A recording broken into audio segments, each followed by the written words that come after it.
Patrick Johnston of The Province and Post Media covers the Vancouver Canucks. He joins us now. How are you? I am good. I recovered from that Whitecaps game. You were there too. Yeah. Not an entertaining affair, but no, the beer was cold. So there you go. You did your best to. I wish I knew you were. I would have come down and visited with you. Where were you? Was that a family outing or was that a buddy's trip? No, just me and a bud. Okay. We've been talking about Marco Rossi here, the Minnesota Wild centerman, and now there are reports that he is going to be available and that Bill Guerin might be motivated to make this deal sooner rather than later so that he doesn't go out and spend money and then suddenly, RFA Marco Rossi is offer sheeted like the Oilers found out last year. What do you think? What do you think the interest is here? How much do you think he would help the Canucks, and what do you think of the cost of acquisition? I mean, I absolutely think it would help the Canucks. I was talking to someone about this the other day, someone who has some insight, and they don't think he'll sign a bridge. And, look, he got played on the fourth line. I don't think he's very happy there. But then again, what incentive do teams have to trade for him when they can just sign him on July 1st and give up a draft pick or two? Well, he's an RFA. Yeah, I know, but sign him an offer sheet. And, I don't think the player's terribly happy there. I mean, listen, if Bill Guerin has accepted the fact that the player is unhappy and is ready to trade him, it's because he knows he's not going to be able to sign him. So would he even want a match, or would he just turn around? The incentive on Guerin, obviously, is to get players that will help him play right now versus a draft pick that will, he could flip for another player, I suppose. But correct. And if he does get this contract he's looking for in the $7 million range, it's first, second, and third round picks. You'd have to give up on the offer sheet. Yeah. Listen, he's a player that he should help the Canucks. The Canucks are struggling for depth at center. He plays an energetic, skillful game, which they need lots of. I think he'd be a great addition to this team. There's concerns about size. Sure. But you can't get it all, can you? And to me, finding big wingers to complement him is a lot easier than finding the big skilled center, because guess what? There's not any of those. No, exactly. This is the situation they're in. The moment you moved on from JT Miller, this was going to be a concern. And I would say if you are going to have to sign a smaller center, Marco Rossi is perfectly fine. Speaking of free agents, do you think the Canucks are going to have a lot of trouble attracting free agents, A, because of the season they just went through, but B, also because everybody's got cap space and is going to be so aggressive in pursuing the limited number of free agents that hit the market on July 1st? Well, I asked a bunch of agents a while ago. I said, listen, what's the scene here? Like, what do people actually think? And they're like, it's not good. And I talked to managers, and I know we're going to talk a little bit about the Florida tax thing. I mean, I think if you want to understand the real story here, it's about how sort of disciplined and coherent and well organized, what's the reputation of your organization? And, for all the good reputation Jim Rutherford does bring, Rick Tocchet did bring, not there anymore. You've got an unknown coach. You've got a team that's coming off a terrible season where there was real turmoil in the dressing room. You have a star player that has a huge question marks around him. Like, it's not a very good scene. Jim Rutherford is not wrong when he says it's difficult. It's probably going to be difficult to recruit free agents here. I think people have been really sleeping on what he did say that. Like, he's acknowledged that. They know that they're up against it, and that's partly why they think they're going to have to solve a lot of their problems through trades. I don't know. Like, I mean, obviously they need to get a winger. They need a couple wingers. Like, if they don't presumably let Brock Besser go, they got to find someone to replace him. And then they're going to have to, realistically need to find someone else. I mean, we're talking about 3 forwards, right? Like, you're talking about a center, you're talking about a couple wingers.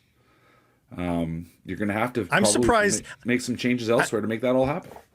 I'm surprised at how meekly the Brock Besser story has just disappeared. Yeah. Not that I necessarily... All the UFA stories. Suter and Forbert as well? Yeah, like, why aren't you kicking tires on Suter at the very least? Right? Like, and maybe they are, and it's just so damn under cloak and dagger that we're not hearing about it. But, I'm surprised there's not even a lot of lip service about Brock Besser's departure, which you would expect to at least go through the exercise for the sake of PR with a guy like Brock Besser. Yeah. I'm here. It's pretty quiet. Like, it's scouting meetings, Yeah. obviously, going on. Lots of that right now, but the focus is on the draft. And I know John Shannon's talking about they're going to trade their first. So, I mean, that doesn't surprise me. That was something I thought a long time ago for different reasons, because I thought they were going to end up pushing their chips in this year. Now it's trying to find a player that's going to make your team better. Make your team respectable. Or respectable. Yes, thank you. Yeah.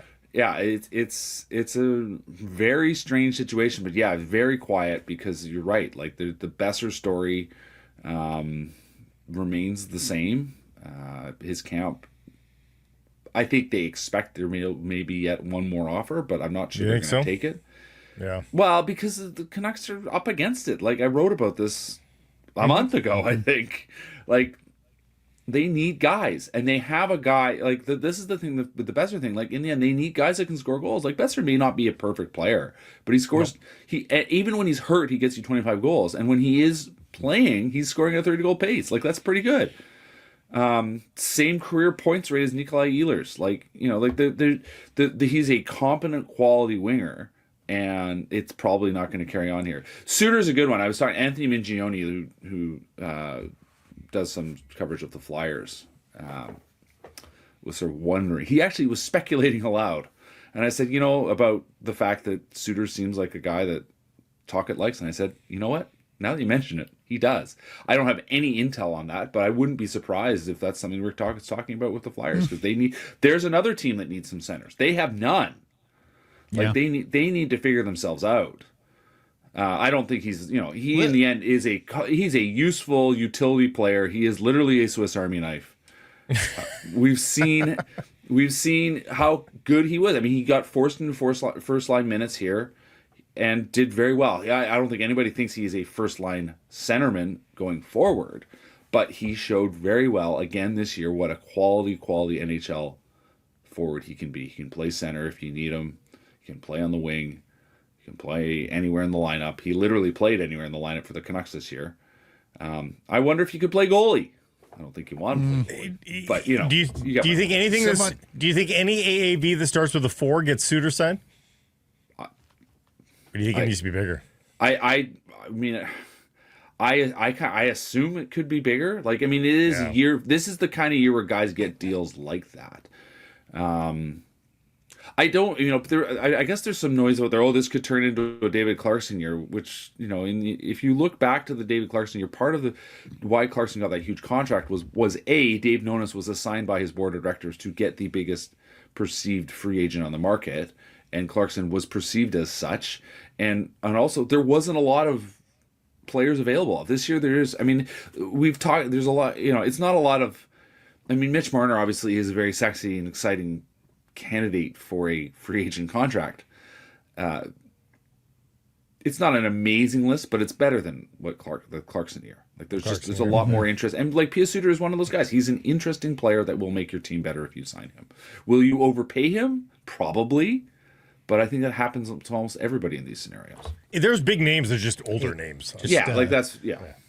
Little nugget about P.S. Suter. I was in a shop yesterday. I'm friends with the people who run it, and they're like, "Yeah, P.S. Suter was in here a couple of weeks ago." And I'm like, "Oh, really? Huh?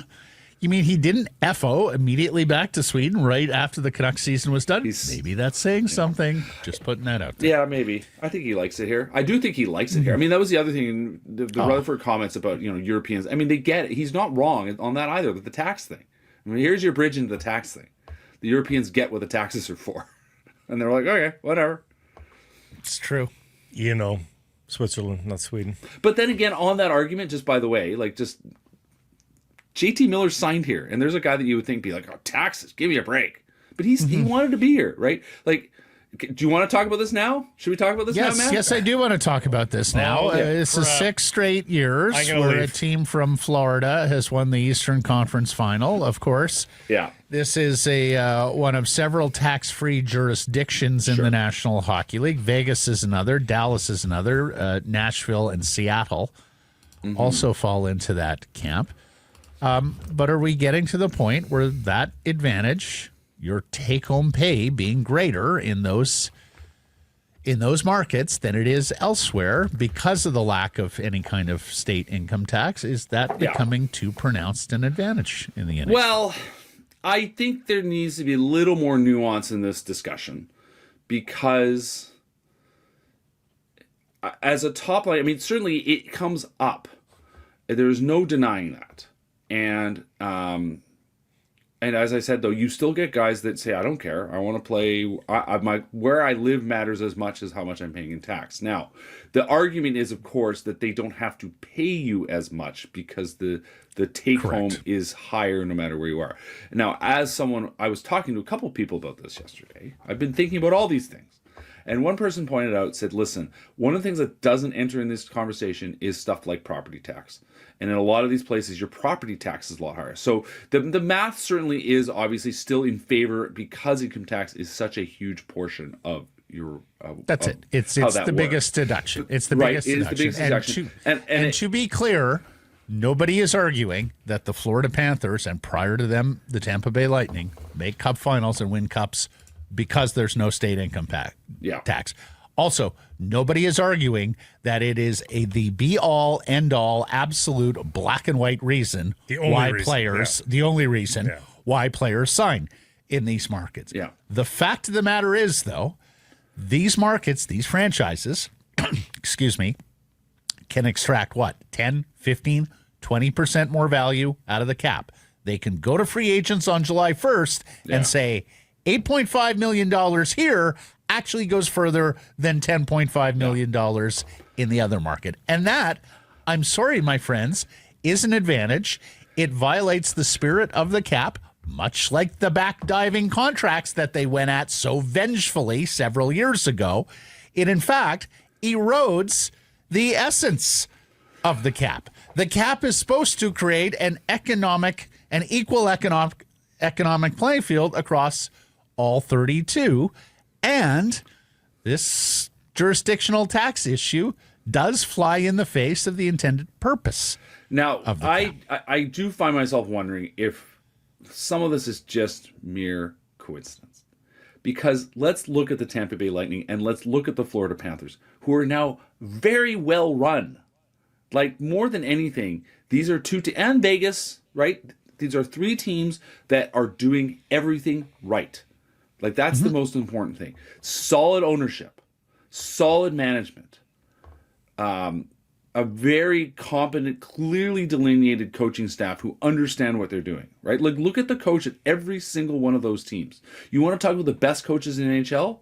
John Cooper, Paul Maurice, Bruce Cassidy. Yep. Peter DeBoer, like these guys, these are the best coaches. Like, the circumstances go far beyond. I was asking, and I think they took it to mean in sort of the Canuck context. They said, I don't think taxes even make the top 10 when you're looking at the issues around, say, the Canucks. Like, it comes back to, it's the whole package. And, like, listen, Florida, the Florida being a low tax state is nothing new. It's nothing new, right? The Panthers were terrible under Dale Talon. Then they got rid of Dale Talon, finally. Right? Mm-hmm. And they went in a new direction. They got Bill Zito has clearly done a good job and brought in Sonny Mehta, the data guy, right? Did all these other things, did some really smart stuff and got a really good coach. And they built, and obviously, had two outstanding players sitting in their laps for a very long time, in Ekblad and Barkov. Like it's a team that was waiting to be well run. So sure, the tax thing might be it, but there's a huge broader discussion here, and I think more importantly, it's do not forget how important it is to have a team that's well run. Because look at Seattle. Seattle has a tax advantage, and they're terrible. And they're not, but again, nobody is arguing.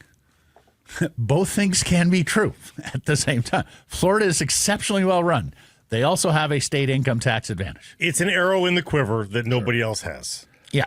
Well, a few others have. I would love to hear the mayor of Oak Bay weigh in on this, actually. So. Yeah.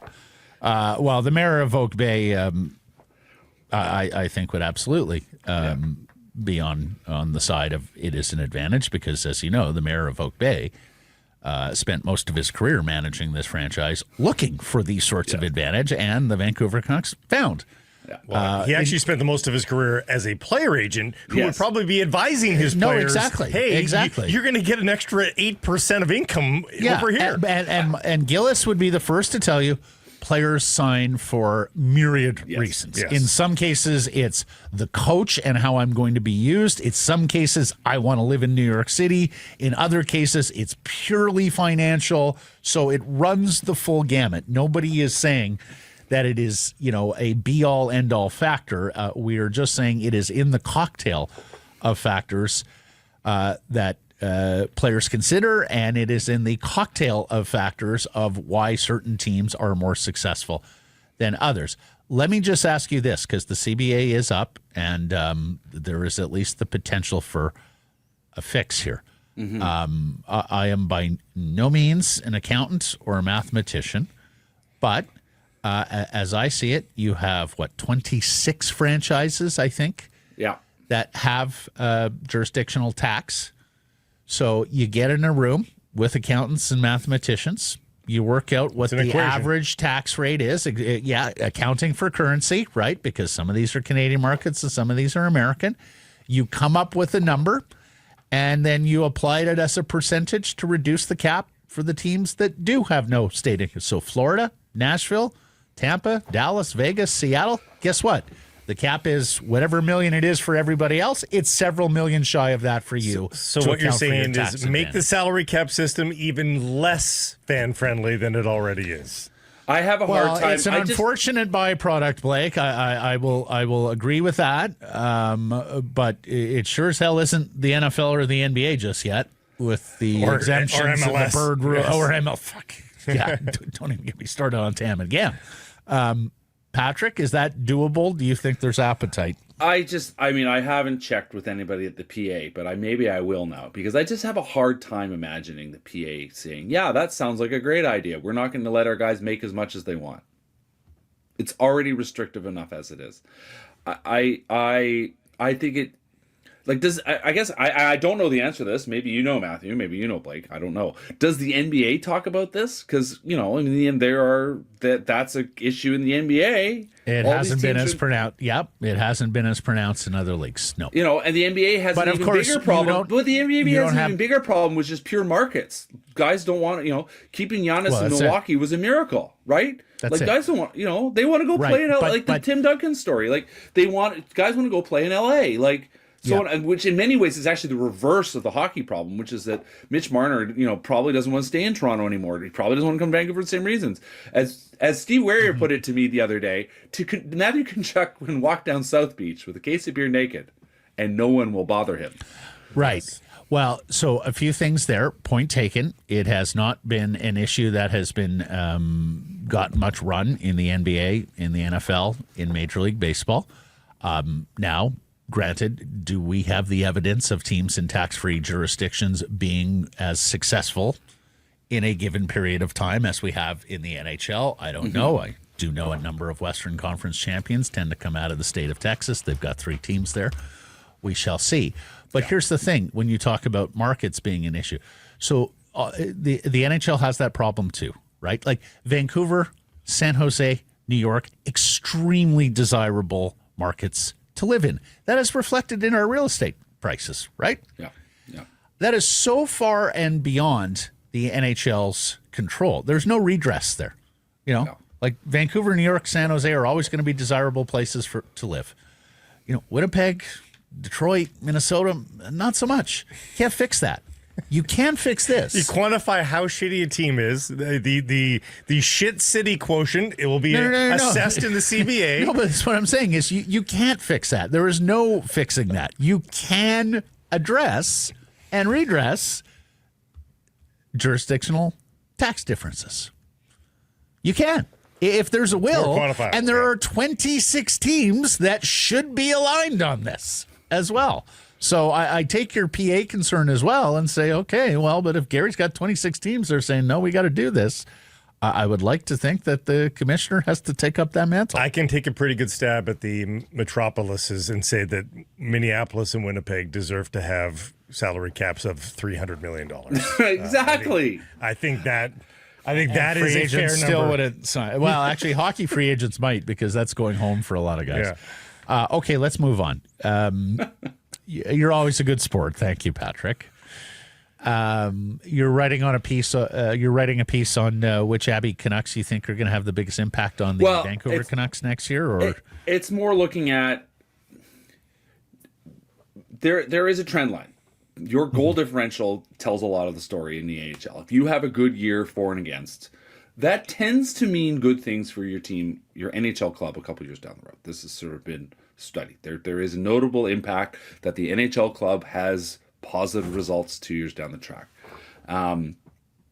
And why is that? Well, it generally has to do, it's not because most of these teams are dealing with star players. It has to do with how you're producing depth players, because in the end, your star players tend to skip the AHL and go straight to the NHL. So it's how well are you producing? So, I mean, what are we actually talking about here? You know, you're looking at the likes of Linus Karlsson, R.C. Baines, guys like that, right? Like we've seen them in the NHL. Obviously, Karlsson is on a one-way deal. He needs waivers. Like, it seems likely he's going to play a role on this team next year. Baines, we'll see how that plays out. I am most interested actually in Aatu Räty, who obviously has been hurt and has not played a ton in these playoffs. It sounds like he is either going to make a return tonight or is close to a return. And to me, he is a big story, especially when we talk about the center story off the top of the bat. Like, that this is a team that is going to need to find strength down the middle. I am not suggesting he is a top six solution, but I do think he has a role to play, especially if in creating or recreating or reassembling your roster, one of the things you do, I mean, you look at Teddy Bluger, you're like, is Teddy Bluger a guy that you could move on because you would rather use that cap space for a little more value? Does Aatu Räty provide a little bit of value in that fourth line checking role? Does he provide more value than a guy like Teddy Bluger? So, I mean, that's what we're talking about here. And that is in more than anything. I mean, obviously the run is great, and it's good to see how well Manny Malhotra's performed as a coach. And that's what I wrote about yesterday, which is this means big things for him. It is absolutely clear. No matter where this run goes, his season here has him on people's radar. And assuming he carries on and has another strong season next year, he will end up somewhere else. And will the Canucks rue that mistake? You know, obviously they went with Adam Foote because he's, I guess, a familiar face, and there's a less disruption to the overall organizational structure by doing that. But it does look to me like in the long run, Manny Malhotra will be the better coach. No, I'm not firing Adam Foote just yet here. No, I'm not. I'm just saying. Like, Manny can make life really uncomfortable for Adam Foote before he even coaches a game. Well, here's the thing. And that's not, sorry, to be clear, and that's not where I'm going. I'm just saying, the long run, like, this is what this team has performed well, and Manny's done a good job coaching, and you know, there has been good signs from the assorted players that you want to see good signs from, like guys like Karlsson and Baines and Räty, and you know, Kirill Kudryavtsev obviously is a good story. I mean, he's still realistically at best is a 6-7 in the NHL, but is the kinds of wins you need to have if you are going to make successful trades elsewhere to bulk up your lineup or free agent signings or draft stars and so on and so on and so on. Where I was going with it is that Adam Foote, you know, it's not a gun to his head necessarily, but he's not he was not an expensive choice for head coach, I wouldn't assume, right? No, so, you know, you wouldn't give Rick Tocchet a 3-year extension and fire him after this coming year at the numbers that Rick Tocchet was demanding. But if it's not a great year and there are some foibles from Adam Foote and Manny Malhotra has backed it up with another good season next year, I mean, the amount of dollars that you'd be leaving on the table with Adam Foote would still be probably less than one full year of Rick Tocchet. And even inclusive of Manny's salary, I would think. Because I don't think he's going to He's not going to demand and a lot of people were saying this when Adam Foote, that he's a placeholder. Maybe. We'll see. But the Abbotsford Canucks are a good story. They're very clearly a good story. It is interesting when you look at things like the coaching story. Not every coach that has, like Todd Nelson, has had one cup of tea with the Oilers and has won the Calder Cup 3 times in the last 7 seasons. Like, the guy clearly can do it, and he barely gets a sniff in the NHL. That said, you look at the list of the last 10 Calder Cup winners, and it's like, you know, it's like John Cooper, Jared Bednar, Sheldon Keefe. Like, there are a lot of really top-end guys that have come through here. guys that are having success in the NHL. Jeff Blashill, there are guys, and then there are guys like Willie Desjardins who obviously didn't work out all that well, but they got their look. Yeah. If you do well, even if winning, obviously the Calder Cup is a huge thing, but even doing well tends to do good things for you, and it means good things for the organization. So, potentially there is a good reason to think that a year or two from now, and we've seen some of these guys already, as I've said, that there are players who are playing key roles on the team here who will be playing important depth roles on the NHL club in a year or two from now. Jonathan Lekromacki next year. How many goals at the NHL level? Oh, I mean, the kid can score. We know he has the hands. The question becomes, does he have the size and the strength to deal night in, night out? But I mean, I'm comfortable saying 15 goals. I was going to say 17. Yeah, I saw enough from him to say that if you 15 goals, probably you would say, ooh, is that really such a good season? I don't know. I don't think that would be. You would hope for more because of given the pedigree and you drafted him in the first round and so on, but he has enough talent just with hands to score 15 goals, I think. Okay. Thank you for this. Always. Not as fiery maybe as past ones. That's okay. Why does Matt look so exhausted after talking to you? Why is he so exhausted? You look like you're spent. Well, we ganged up on him again. Patrick gets my brain working. He's taking blows. Brain hard. And when the tired. two of you gang up on me, I don't recall that happening. I feel backed into a corner. I don't like the bear, Matt Segaris here. Woo! Have fun with the rest of the show, boys. Thank you. Wait till tomorrow.